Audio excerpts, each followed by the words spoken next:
Welcome to Work from the Inside Out, a podcast that highlights real-life stories, practical strategies, and best practices for transitioning your career from unhappiness and dissatisfaction to fulfillment, meaning, and joy. Now here is your host, career and executive coach, Tammy Guler-Loeb. Hey everybody, I am so excited to introduce my guest today, Claire Chandler. Claire helps growing organizations align their leadership around a unifying vision that attracts and retains the right talent to accomplish their mission. The president and founder of Talent Boost, Claire leverages over 25 years of experience in business leadership, human resources, and communications to boost leadership alignment and effectiveness. She has extensive experience in organizational effectiveness, executive coaching, leadership development, communication strategy, employment branding, succession management, employee onboarding and engagement, talent infrastructure, and strategic planning. Her highly interactive and engaging facilitation style fosters the learning and commitment of diverse audiences, both small and large. Claire holds a certificate in strategic HR leadership from Cornell's School of Industrial and Labor Relations, a master's degree from NJIT, I'm assuming that's New Jersey Institute of Technology, and a bachelor's degree from Fairfield University. She is the author of The Whirlpool Effect, Inspire the Flow, and flow is all in caps, that boosts company performance. Please join me in welcoming Claire Chandler. Hey, Claire. Hey, Tammy. It's so good to be here. It is delightful to have you here. So, Claire, as you know, work from the inside out. We like to start at the beginning. Tell us a little bit about your earlier years. Oh, my humble beginnings. I am the daughter of a school teacher. My mom was a lifelong school teacher, came from a family of teachers. And my dad worked for somebody else for, I feel like it was 10 days. He says it was a few years, but decided that working for somebody else was not for him, and started his own business. And so those were heavy influences, for me as a kid, into kind of forming where I wanted to go and what I wanted to be. Well, it was my high school English teacher who said, and I distinctly remember, that he said, when you grow up and you go out into the working world, right? He said, never say the word never. That's because right. You will be surprised, right, at what you expose yourself to, and what you are willing to try. And you really should, be that open-minded. So that's where that high school English teacher reference came in. Yeah. So that teacher was a big influence on you.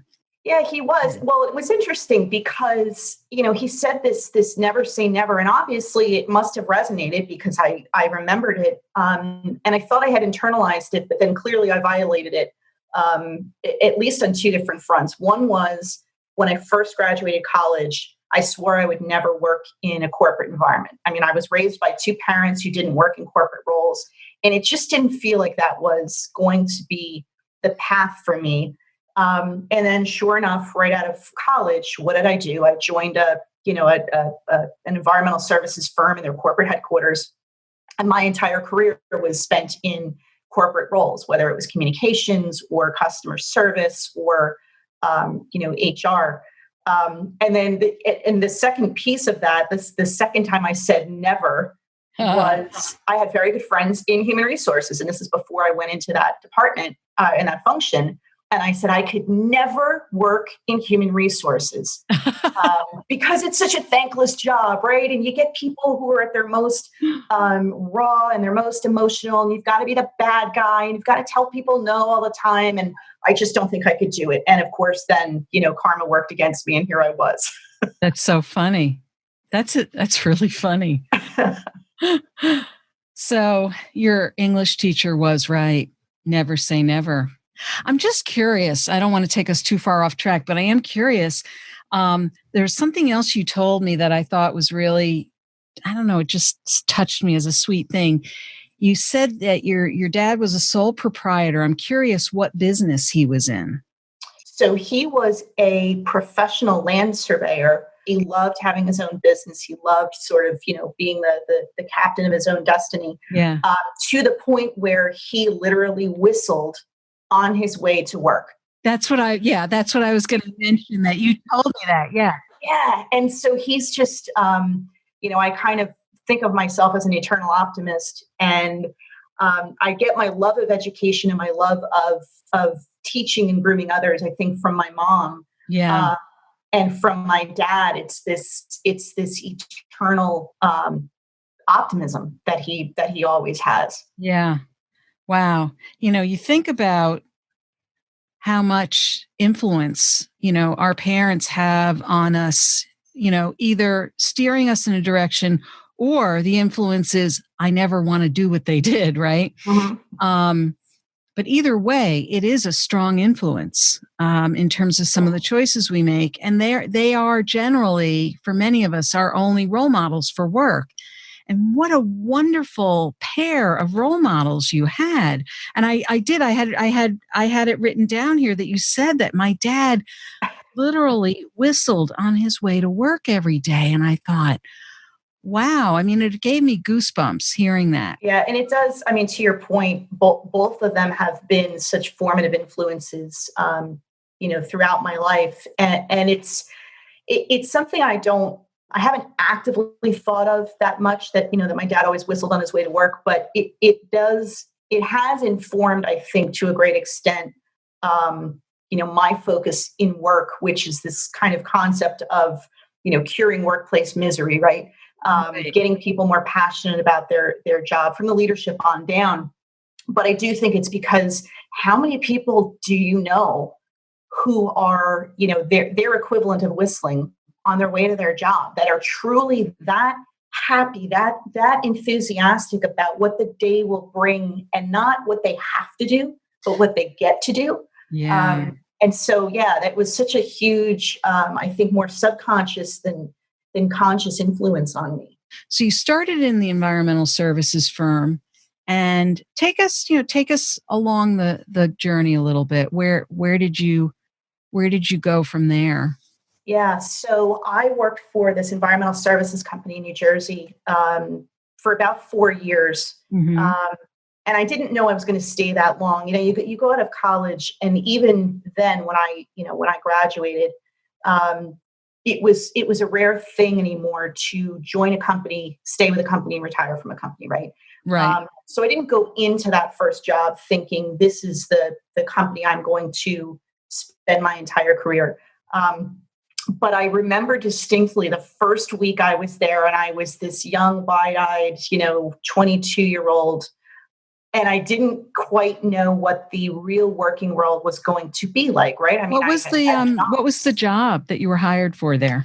So I was hired as an editor, but not, in the traditional sense. It was a environmental services company that did a great deal of environmental impact studies, and work with federal clients and state agencies on everything from building new highways, putting light rail systems at the airports, building new bridges. And so they did all of the studies around how would that impact the air, the soil, the noise, et cetera. That sounds interesting. Yeah, it actually was. And it was a great training ground as a first job. Yeah. And we produced, a ton of reports, and the department that I was in and that I later managed was the production department. So we were in charge of putting together all of those reports, getting the scientists and the transportation experts and all of these engineers, getting their content assembled and, kind of packaged up. So it was a very fast-paced, high-volume kind of a job, and I loved it. But so, it was interesting. I spent 4 years there, and the first week I was there, a couple of the wily veterans of the department came in to see me, and they said, "You seem like a sweet kid." I give you 6 months. I don't think you're going to last here. It's kind of a tough environment, right? And I'm like, all right, I'll show them. I'll work here for a year, right? And so I hit the year mark, and it was like I was kind of getting into my stride, and I felt like there was more to learn. And lo and behold, I was there for 4 years. So it kind of started out as a, it's one of the things that, like, I'll take a dare, right? I'll take almost any double dare you. Right. I'm going to skip right to triple dog dare you that you will not last 6 months. And not only that, but it sounds like you got promoted along the way too. I did. I had the opportunity to step into my first department and people management role at a pretty young age. And like any other manager, I got the promotion as somewhat of a reward for being a really good individual contributor. Mm. But beyond that, I had no real training, right? There was no management development program. There was no manual for, this is how you, and especially going from, in about a 3-year span, 2-year span, going from the new kid on the block, you vaulted past that 6-month mark, they dared you wouldn't be able to cross, to now being in charge of everyone else, right? So it was a crash course in people management, in managing toward getting results, in customer service, and making sure that the demands of these very technical and not necessarily super personable. They were all great guys, but the stereotypical engineer, right? He knows what he wants. He's very detailed, very black and white, concrete. Yeah. Yeah. So I remember one time one of the transportation managers came down to our department, and we were, cranking through.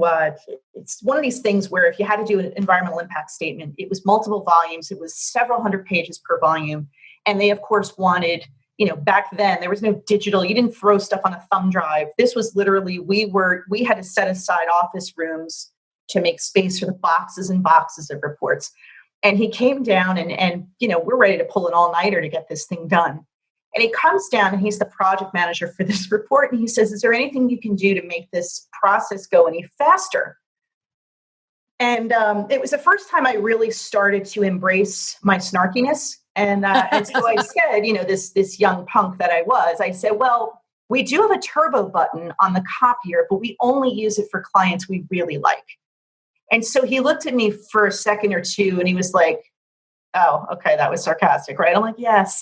So we're doing the very best we can. But, the copier only cranks out as fast as it goes. So it's, one of those things where, you kind of learn early on, you have to embrace your personality and use that, because if you find that you're suppressing who you really are, and I don't mean watching your language, I mean, it's not about that, but just your true personality, the more you suppress that, the less you feel authentic to who you are, and the more stressed you're going to be. Well, what a great lesson to embrace, to really embody so early. And I can imagine how critical that must have been, becoming a manager at such an early stage of your career. I think what tended to serve me well back then, and I don't recommend it for everybody, because it certainly kind of flies in the face of what you should do. But I was really a working manager. So I literally, even though all of a sudden I was put in a position of authority, of hiring and disciplining, et cetera, I still, was working alongside everyone. Mm-hmm. I didn't have this sort of, we were just not set up that way anyway, but I don't know that it would have been in my nature, especially back then, to say, okay, well, now that I'm the boss, I'm going to sit, sort of above all of the fray, right, and just dictate what each of you should do. Right. You had to straddle that line, right? You had to provide overall direction, and you had to be the buffer between, that was kind of the key role, was stepping into being the buffer between the rest of the department and what they knew they had to get done. Right. And any of the people coming in and saying, right, I wasn't happy with the quality of this job, or, we have another job coming in, and, what's your bandwidth? Mm. So that was kind of one of the key roles and the key ways that I think, I kind of earned and maintained the respect of the team. Yeah. Was I never thought I was above them, but they also saw that I embraced the very core responsibility of my job, which was to try to support their success and try to, remove barriers to that, get them the best equipment, get them the resources they needed, give them some guidance where it was warranted, but also be that buffer. That's a lot that's a lot to even, I mean, I know you're talking about all this in retrospect, but yeah, it sounds like you found your way. That's a very young age to find your way and to understand all of that. And I'm guessing that the management or the leadership of the organization saw that in you and wanted to really leverage that. But after 4 years, I guess it was time to move on, huh? Right. It was time, it was, what was funny was, so I left after 4 years, and I wasn't looking for a job. I was at my parents' house waiting for dinner, and the Sunday paper is spread out all over the family room because my dad takes a section, and what my brother and I come in and we tear through the sections, and it just so happened the classifieds were sitting there, and I just kind of flipped through them because literally that was the only section of the paper that the guys had left behind, and I just happened to flip through it, and there's this display ad. So I wasn't reading through the classifieds, but there was this big display ad for this water company up in North Jersey that I had never heard of. And they were looking for a production manager. And that happened to be the title that I had at the time. And the description of it was what I was doing plus a little bit. And I thought, you know what? I'm going to put my resume in, just see what happens.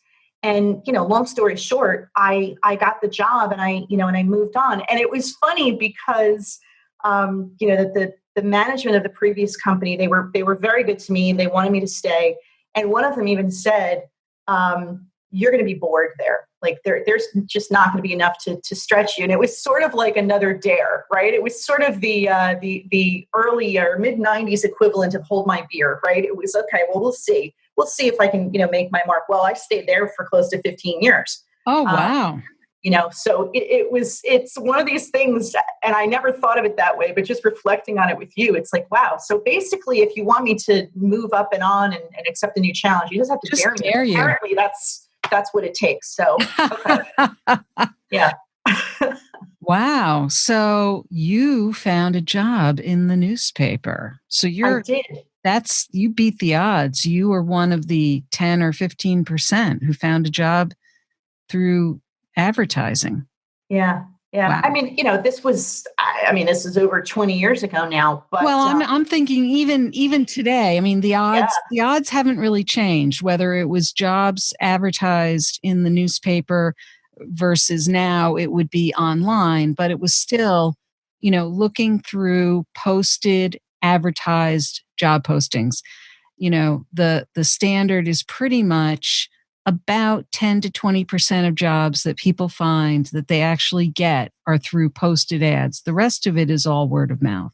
Wow. I didn't even know that. Okay. It's pretty much that way. It's through networking. It doesn't mean that those jobs they get through networking weren't posted, but right. For the most part, if you think about how people find their next role, if you really unpack it, you'll find that most people will say, oh yeah, well, I was talking to so-and-so and they told me about an opening at their company. And then I found it on the company's website and they spoke to the hiring manager. They were willing to forward my resume in, or, there's usually some word of mouth element to it that helps them get their foot in the door or helps to elevate them as a candidate. And the percentages are quite high as that happens.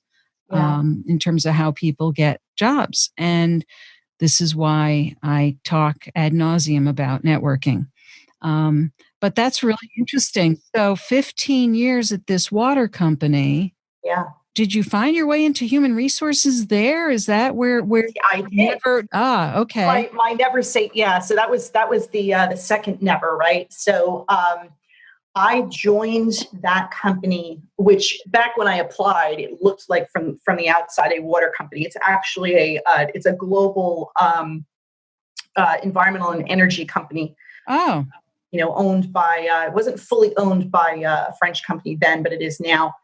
So the company is now called Suez, and so I joined in the communications department, or a wing of the communications department.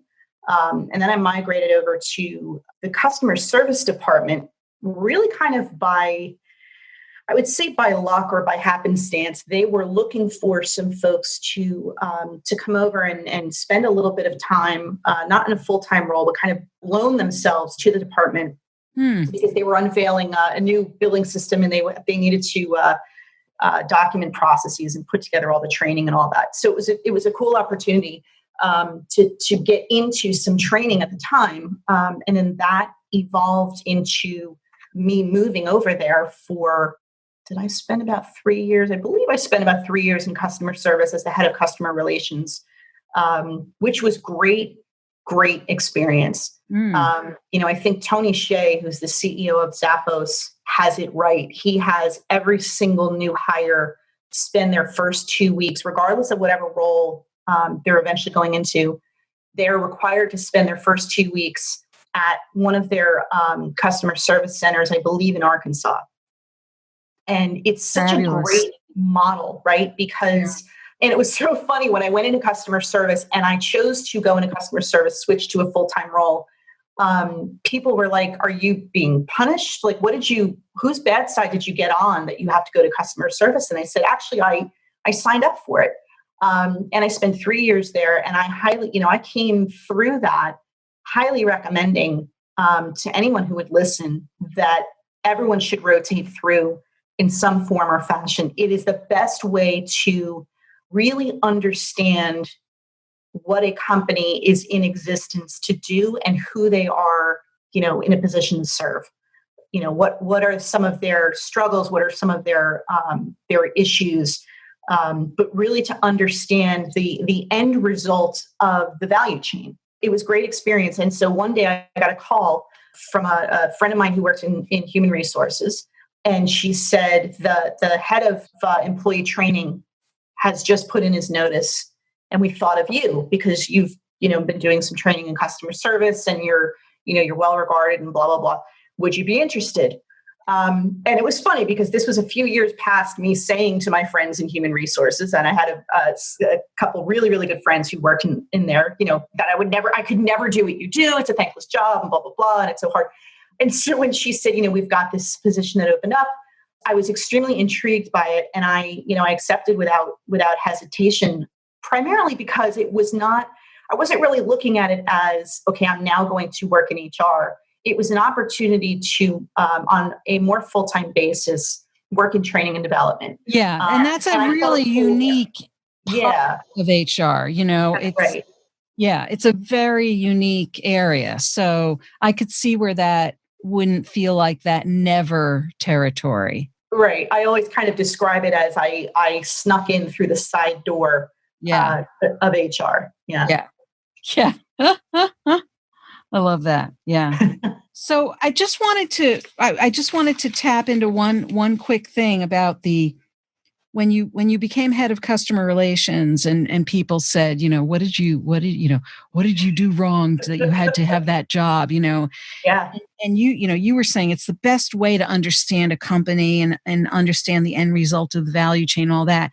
Now you're saying that now, in a reflective way, but I'm wondering, when you stepped into that role, you had already been involved in customer relations at that point, maybe at least on a part-time basis or on loan, so to speak. Right. What was your thinking or intention when you stepped into the role as head of customer relations? Did you have that vision that this was an opportunity to really do something at that level for the company, or that you were going to get that view of the company? And I know you're an eternal optimist, but what was your thinking when you stepped into that role? I'm so glad you asked the question, because I would love to say I was such a visionary that I went into it completely of my own volition, thinking that was going to be the epiphany I had. I had already started. So I was still in communications, and I was spending probably 2 days a week in our customer service center, which was a couple of towns away. And so I was still splitting time there. And we got a new CEO. And he is still the best CEO, best leader I have ever had the good fortune to work under, to learn from, to know, to still be connected to. This is a gentleman. Can I name drop? Because Sure. I love this man. So this Absolutely. So his name is Tony Harding. And he was, this was actually his last CEO role of his career. This is a guy who was a very experienced CEO. And, he later he spent a good, number of years with us, and then stepped into more of a chairman role. And now he's retired. Great guy, most irreverent sense of humor, not afraid to use it. I mean, the walking, living example of, being your authentic self. And he walked in, and the first day, called all the employees together in the corporate office, and he said, I am not here to, just put the brakes on everything that this senior leadership team is doing, or make a whole bunch of changes arbitrarily just because I'm now here. I'm going to spend time. Basically, and that's exactly what he did. So the first, I would say 90 days, he spent a lot of time with his executive team, really understanding what they were doing, what they thought, where they thought the company should go, and also touring the country. And he did what he called a "What's on Your Mind" tour. Oh, I love that. It was just fantastic, because there were a lot of things dysfunctional about the company at the time. So he literally toured the country. He had these "What's on Your Mind" employee town halls where, he took the opportunity, leveraged the opportunity to be able to hear from employees what their concerns and what their ideas were, without having ownership of what the problems were, because he was just coming in. Right. So he didn't have this defensive wall. He didn't have this rebuttal prepared. It was just a phenomenal thing. And he emerged from that, and he said, we are going to be about 3 things: employees, customers, and growth. That's what we're going to be about. Those 3 things. Those are going to be the 3 pillars upon which we build the new company. And if you visited today, and, he retired years ago, they've gone through several, CEOs since that have continued to evolve. Not growth. It was efficiency. I knew that wasn't right. It was customers, employees, and efficiency. And he said, this is what we're going to be about. He said, and it was so simple, right? In the way that he communicated that every single person in the company could see how their role in some way connected to at least one of those 3 pillars, right? It's brilliant. To the point where if you went back there now and you talk to any employee who was there, when he was leading the company, and you asked them, what were Tony's 3 pillars? 95% of those people would be able to tell you what they were. And so I was in communications at the time. I was splitting time in customer service. And he came to see me one day, and he sat me down, and he said, I want you to think about, he said, I've been noticing, what you're doing. I've been noticing the impact you've made in communications, and I want to know from you what you want to do next. So I want you to give it some thought. And this was like a Friday. He said, come back to me Monday and let me know, where you want to go next. And so I knew that customers were one of his top 3 priorities. And I could see where, because of my, sort of splitting time over there, I could see the potential for me to have some impact. And so I sat with him on Monday, and I said, I really think my next move, I can see me making a contribution in the area of customer relations. And he pounds the desk. He goes, fantastic, done. And I moved over there in a matter of, a week or two, full time. And I was head of customer relations for a couple of years. And it was fantastic. The role itself was fantastic. The impact and the opportunity to work with some amazing customer service representatives who deal with customers when they are at their worst. Right. Because if anyone thinks that, customers call a customer service center to tell them they're doing a great job, they're deluding themselves, right? So they are consummate problem solvers, Right. and they have to have some built-in optimism as well, because otherwise you go home at the end of the day like Beetle Bailey in the cartoon after the Sarge has gotten a hold of him and he's all crumpled in the corner. And so they're just great people, right? And so it was just it. So that was the reason that I decided to commit the next phase of my career to customer relations, was because Tony had put such an emphasis on that for the company, and I wanted to step into that challenge and and contribute my ideas and my talents and my energy to that pillar. Yeah. Well, I'm glad we took a step back into that part of your role there, because it's a great story about leadership. It's a great story about how a leader can step into an organization. And it's also a great part of your story about how you moved forward in your career. Yeah. And then the opportunity then to step over another never into Right. your role in HR, which really, it sounds like was really a fairly smooth transition, because you were already doing a lot of training anyway. So your entree into HR was through the side door into training, right? Right. But we know it didn't stop there, did it? It did not. It definitely grew. I spent, of the 15 years I was there, I think I spent about 5 or 6 years in HR. I don't remember specifically. It grew quite quickly because there was, of course, a need to keep the employee development function and focus operating and growing and evolving to meet the needs of the business. But then there were some natural tuck-ins to that. So, the company did talent reviews and identification of high potentials and high performers, and how are we going to advance them, and how are we going to give them visibility to the global group and the parent company, which was now French. So all of a sudden, it was not just employee development; it was leadership development, it was talent management, it was succession planning, and then it was sort of a natural tuck-in to say, well, why don't you oversee our staffing team, our recruiting and doing all of that. And so it really did develop into a much more widespread, kind of full-fledged,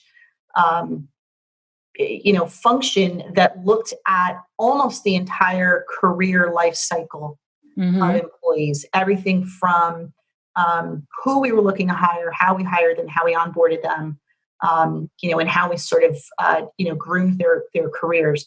And then of course, as I started to get, a bit more traction and a bit more evolution and a bit more street cred, quite honestly, because I did sneak in the side door. Then it elevated to, executive coaching and executive development and helping, working alongside the C-suite, to develop more strategic, pockets of the organization that were going to be critical positions, and how are we going to groom them, and how are we going to ready the next layer down that were on the succession plan for the executives. How are we going to replace some executives who either moved on or were no longer the right fit? So it was a really great evolution in HR that I'm so grateful to the company that I had the opportunity to have.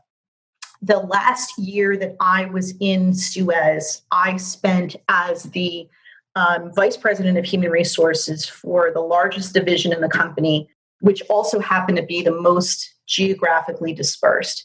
And the reason I had stepped into or accepted an assignment into that role, which really kind of pushed me beyond my comfort zone, right? Because this is all things HR. This is the hiring, the firing, the being the liaison between the business and our benefits and compensation experts, handling the progressive discipline and and all of that. And the reason that I was put into that role was the senior VP of HR was looking at retiring about 2 years after that. Mm-hmm. And so I was one of the people that he was strongly considering succeed him. Mm-hmm. But to do that, I needed much more rounded experience than I had. So, we kind of both saw that as an opportunity. There was a vacancy that opened up in that position. He said, the best way we're going to figure out if, you've both got what it takes and you want what it takes to step into this role is to go into this position. And so I moved into that position. I was extremely daunted by it because I knew, I had snuck through the side door of HR. I was working alongside of and continuing to try to prove myself to people who were lifelong HR professionals. And so, it stretched me in a lot of ways, and I mean that in a positive way. I had a tremendous team. My team was just this great group of people who knew what they were doing, who had enough grit and moxie to make the right decisions, which were sometimes the most difficult ones. And so as part of that role, I was traveling all the time. I was going 150 miles an hour. I literally had my desk in the corporate headquarters sort of packed up into this rolling suitcase. So I was never without a file, right? We didn't have everything electronic like most things are now. Right. And I was traveling and I was going 150 miles an hour. And I was working so hard and I was traveling so much and I was being stretched in so many different directions that I was able to outrun the voice in my head that wanted to ask, is this really what I'm passionate about?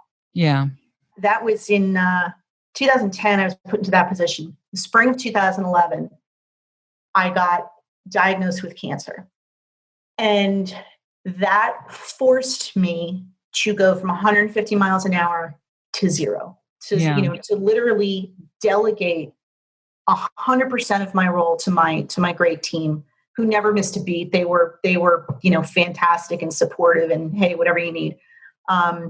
To taking a month off of work, have surgery, have follow-up treatment, recover from that. And to the point where the first 3 weeks of those 4 weeks I was out, I didn't even look at email, which was unheard of for me or for anyone, who was kind of working in HR at the time. And after the first week and a half, where the surgery is behind me, the bandages are off, and I'm able to just sort of take it easy. I got into this daily routine where I would get up in the morning, I would get my cup of coffee, and I would sit in my little sunroom, and I would just sort of be still and be silent, and and read and reflect. And it was there that voice was still waiting for me, going, "Remember me? Remember that question that you've been dodging? Well, here it is. Are you doing what you're passionate about?" Mm-hmm. And the answer was no. And it wasn't that, oh, I hate this role and I hate this company. It was none of that. It was just, I knew, when you get a cancer diagnosis, it permanently divides your life into before and after. Yes. Right. There's everything leads up to, what was your life before and then what is your life after? And it also is a very keen reminder that life is too short. Now I'm going to end any suspense. I am completely cancer-free now. So this is not one of those, those kinds of stories, but it was 2011 was a very difficult year, because I had to go through that. Right. Right. But it was also a year that I am so grateful that I had. And people look at me sideways when I say, I was grateful that I got cancer. Right. They're like, what do you mean by that? I'm like, well, first of all, some people say that the longer you live, everyone gets cancer at some point. So hopefully this is the only one I get. However, regardless of that, right, it reminded me that life is too short. And it really was that brick wall that I came up against to stop what I was doing and reevaluate, is this really where I want to spend, the majority of my waking hours? And, once you have that answer, you have to do something with it. Right. Right. So What did you do? I think we know what you did, but Well, yeah, but it's fun. It's so funny because it was 9 years ago, and so the farther that gets into my rearview mirror, the less I really talk about it. But there is no entrepreneur or small business owner that I know who did not have some sort of transformative moment, right. right? That moment where they said, this is going to be the year, this is going to be the time. Maybe I don't have everything lined up, but we're going to take that leap. And so I went back to work after my month was up, and I had a long heart to heart with my boss and the rest of senior management. And I said, look, this was a wake up call for me, and this is what I'm going to do. And so, we kind of negotiated a very long period of notice. In fact, I think I came back in like June, and I didn't leave until October, just to make sure that the transition was right. And I needed the time too, quite honestly, to just sort of, figure some things out. But yeah, it was one of those things where I was not fully ready. It's sort of like the decision to have kids. Like, are you ever fully ready, financially or emotionally or mentally or physically for that matter, right? And it was one of those things where I thought, if I don't take my shot now, I'm going to blink, and it's going to be 10 years down the road. Right. I mean, it's already almost 9 now, right? And I'm going to blink, and I will have missed my window. And the worst thing that's going to happen is that I will fall flat on my face, and I will go find another full-time job. It's not like I wasn't marketable, right? It's not like I didn't have, a ton of diverse business experience that I could apply somewhere else. Yeah. And so I left, and I haven't stopped smiling about it because I knew it was the right decision. Yeah. And so did you know that when you left, what things would look like going forward? Did you have a concept or some ideas about what you were going to form from there? Because I get the feeling that there's really never a lot of grass growing under your feet. There's not a lot of grass growing. Unfortunately, there was not much of a plan either. I would love to say, and there's, hindsight is 2020, and there are some things I would have done a little bit differently. I still would have left when I did. I still would have taken my shot when I did. But there are some things I would have invested in a little bit earlier, a coach for one. But I left with this eternal optimism that the path forward would unfold. I did not have a plan. I did not have a backlog of clients just waiting for me to make this move so that they could sign up with me and we could work together. I knew the things that I didn't want to do, and I knew the things that I was good at and that I enjoyed doing. And so over the first year and a half to 2 years, it was really a matter of let me focus on finding assignments, finding opportunities, finding people who need what I'm good at. Mm-hmm. And so, the early days was full of optimism, but not, was pretty light on work. I mean, to be honest, because, it was a little bit of, I don't want to say a wing and a prayer, but it was not very planned out. And so, over time, I built up this momentum, and I formed my company Talent Boost in 2013, because by then I had established at least a couple of niche areas mm-hmm. where I could focus, and to the point where I had different opportunities and different clients that I was serving, kind of in different ways. And now, it's sort of culminated in my primary focus, which is helping companies, kind of build and scale without the growing pains by working with their leadership from the top down. So that's really my primary focus today. Right. And when did you write The Whirlpool Effect? Tell us about that. Yeah. So I wrote The Whirlpool Effect a couple of years ago now. I came out in 2018.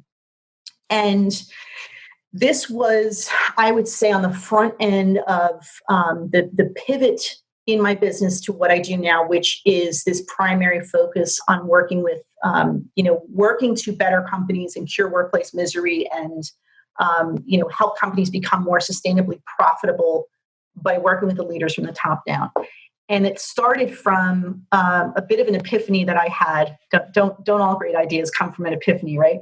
But I had been working with, and I had been doing workshops and public speaking, focused more so on the employee level and helping employees reignite their passion for what they do. Right? Because this was very near and dear to me. And obviously I was able to take them through my own experience of cancer, and how that kind of woke me up to, you can't wait anymore to do what you want to do. And if you're, if the role that you're in is really suited to you, that's fine too. You've got to reignite that passion, right? So I was working with more at the employee level to kind of address that.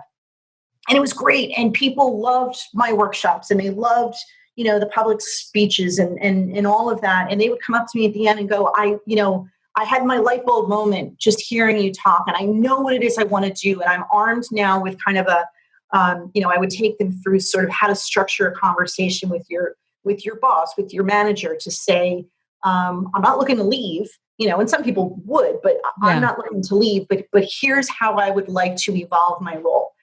And what I was learning was I was getting them all fired up, right? And reinvigorated about their role, but then sending them back to have these conversations with leaders who were not as enlightened.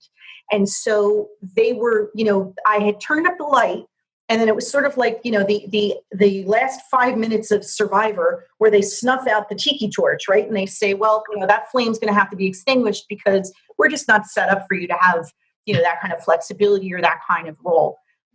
Now, post-COVID, it would be interesting to see if those conversations were a little bit better received. But that was the big epiphany I had, was it's great that I'm reigniting their passion, but if I don't fix the leaders before their companies, their employees come to see them, I'm setting them up for more frustration. Right. So that was kind of the big pivotal moment. And so I wrote The Whirlpool Effect to focus leaders on, if you're dealing with, it was sort of like this message of, I see you, right? I see you complaining about the employee drama happening in the office. I see you complaining about how yet another top performer left your company. And I see you complaining about the fact that your customers are griping and complaining at higher rates. And you're looking around for the cause of that. And I'm here to tell you the real root cause is you and how you're leading. Right. And so that's the focus of that book. Right. I love it. So needed out there. So needed, right? Yeah. We want to talk about there's one other thing I want to make sure we talk about. Okay, go for it. So one of the things that really, we were talking about, I got the cancer diagnosis, full stop, took a month off or whatever. And you were like, well, what did you do next? I kind of skipped over kind of a very important point that I bring into my discussions with employees and with leaders for that matter. Like I said before, it's never the right time to take the leap, right? It's never, you're never fully ready to have kids or to go out on your own or whatever. And what I discovered was a lot of those voices in my head after I said, okay, I'm not doing what I'm passionate about, but what am I going to do about it? Right. And I knew I wanted to go out on my own. And the most resounding negative voice in my head, to provide that counter argument was what I soon kind of came to discover was the biggest enemy we all have when we are considering, making a pivot or making a move. And that enemy is 2 words. And those words are, if only. Yes. Right. And and they are different phrases for everyone. But for me, they were things like, if only I had more experience, if only I had more money saved, if only I didn't have more cancer treatments, that I still had to get through and I needed benefits for, right? If only I had a list of clients, already lined up that I could start knocking on their door and doing work and getting paid for it. If only, if only, if only. And everybody has those if onlys, right? If only the kids were a little bit older, if only, my husband hadn't just lost his job. If only this, if only that. And the thing is, we can be so easily talked out of doing what is best for us if we let the if onlys win. Yeah. And the thing that I always say to people when they are debating the if only, because it is the biggest enemy they've got. Right. When you're tackling those if onlys, you have to stand up and in a loud voice say, F the if. Yes. You have to just kick those to the curb. And I'm not saying, just throw caution to the wind and what happens, happens. Listen, when I made this move, I was single. I had a mortgage and a car payment, but I had options if this really fell flat and I needed to, move in with my parents for a while. I wasn't married then. I didn't have, a lot of, I didn't need to make a decision that took into account a husband and children and, all of these other things. So I appreciate I was in a different place than a lot of people are. But if you know that the answer to that question that you've been dodging is, are you doing what you're passionate about? If you know the answer is no, you're obligated to do something about that because you're not meant to be miserable. That's not why you're here. Amen. Enough of my soapbox. I just had to get that out. No, I think the soapbox would be you and I standing on it together because you are preaching to the choir here. This is exactly the message that I'm always trying to put out there. So I knew this was the conversation we needed to have. And, I love the if only, F the if. I try to keep it PG, Well, this is a PG podcast. Right. I will say that. So what is the, one thing I want to make sure that people know also is that the best way for them to get in touch with you and that they can also access, you offer a free top flight risk reduction plan so that they can keep their best performers from leaving. So this would be particularly for people who are running their own businesses. Yeah. So just to put that into further context, because I know that sounds really like, hoity-toity or what have you. It is. It's a great way to, if you know who your top performers are, your A players, I want you to pick one of them and reach out to me. I will do this for anyone for free. We'll show you how close they are to walking out the door.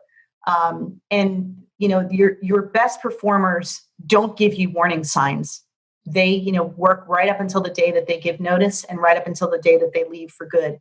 And so there are ways that you can sort of tap into what's going on in their heads, find out how close they are to leaving. And part of what we would do working together on that is to have a conversation and have a plan where you've got at least 2 or 3 things that you can do right away to minimize the chances of that person walking out the door. So if any of your listeners are interested in that, they can email me at Claire, that's CLAIRE, at talentboost.net, or they can go to my website at talentboost.net, and there's a pop-up that will appear within a couple of seconds that will give them that information as well. Yeah, and we'll have all of that in the show notes as well. Claire, this has been a delight. We need to talk like every week. I just love chatting with you. All right. Well, we will. We don't have to record them all. I'm just saying. But thank you so much for joining me on the podcast. And I know my listeners are going to really enjoy hearing your story and all of your insights. So thank you so much for being here today. It was absolutely my pleasure. I appreciate it. I hope you enjoyed my interview with Claire Chandler. It was so interesting to speak with her to learn about her professional journey. What is your key takeaway from our interview? If you are interested in any of the resources or links mentioned in today's podcast, you can find them on the blog page of my website at www.tammygoulerloeb.com. Just look for episode 086. Are you thinking about what your next professional move is going to be? Perhaps there was a thought or idea that was inspired by listening to today's podcast that you'd like to put into motion in your life. Not sure where to begin or think you would like some support? I am offering a 6-session small group mastermind program for women who want to explore their what's next. You will get the information, inspiration, and support you need to get where you are going next. Cohorts are starting on a rolling basis. By the completion of the group, you will be ready to take on new goals. Are you interested? Check out my free 3 tips and 3 resources to help you navigate your career in a new direction. Go to www.tammygulerloeb.com/3-tips-and-3-resources, where you can get your free gifts and more information about the group mastermind program. If you were inspired by this episode with Claire, please share it with your friends and colleagues. And don't forget to subscribe so you don't miss next week's show. Remember, subscribing is always free. Are you enjoying the podcast? I'd love to read your review on Apple Podcasts. It's easy to find through my website at www.tammygulerloeb.com/podcast. Just click on the Apple Podcast button and follow the instructions provided there. Thank you so much for listening. And remember, it's never too late or too impossible to increase your sense of fulfillment and satisfaction in your work and other meaningful activities. Let me know how it's going for you. And who knows, maybe you'll be my next interview on this podcast. Bye for now. Thank you for listening to the Work from the Inside Out podcast. For more information, you can find us at www.workfromtheinsideout.com.